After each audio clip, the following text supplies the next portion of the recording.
What has your pet accidentally conditioned you to do? My cat Oliver trained me to sleep with one hand hanging off the bed, and that's how I caught someone breaking into my house at 3 a.m. It started when Oliver was just a kitten. Every night, he'd paw at my dangling hand until I pet him. For 2 years, I couldn't fall asleep unless my arm was hanging down, waiting for his soft fur. One night, instead of Oliver's fur, I felt human hair. My eyes shot open, but I kept my breathing steady, pretending to be asleep. Someone was crouched beside my bed. In the dim light from my window, I could make out a man wearing all black, going through my bedside drawer. My heart was pounding so hard I thought he'd hear it. Oliver wasn't in his usual spot. That should have been my first clue. Something was wrong. The intruder's head was right under my hanging hand. I had 2 choices: scream and hope the neighbors heard, or do something really stupid. I chose stupid. I grabbed a fistful of his hair and yanked as hard as I could. He yelped and fell backward. I rolled off the other side of the bed, taking my phone with me. The guy scrambled up, but his hoodie caught on my lamp, pulling it down with a crash. "Get out!" I screamed, already dialing 911. "I have a gun!" I didn't, but he didn't know that. He bolted for the door. I heard him stumbling down the stairs, knocking things over. That's when I noticed something odd. He wasn't going for the front door. He was heading for my basement. The 911 operator was asking for my address when I heard a familiar voice from downstairs. "Babe, what's all that noise?"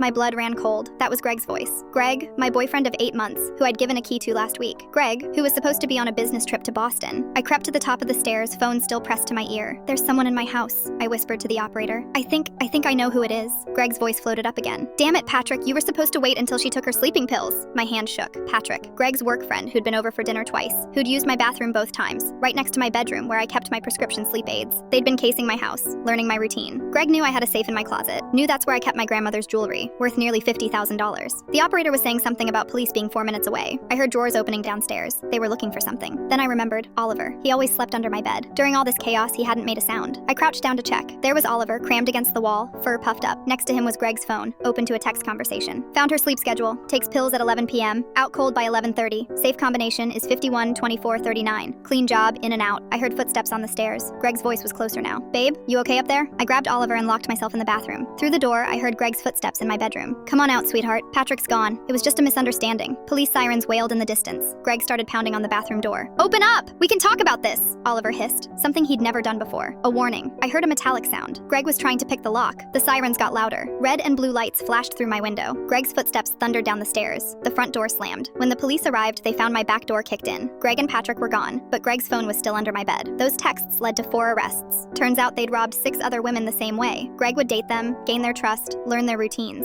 I changed my locks, installed cameras, got an actual gun, and learned to use it. But I still sleep with one hand hanging off the bed, because every night Oliver checks on me.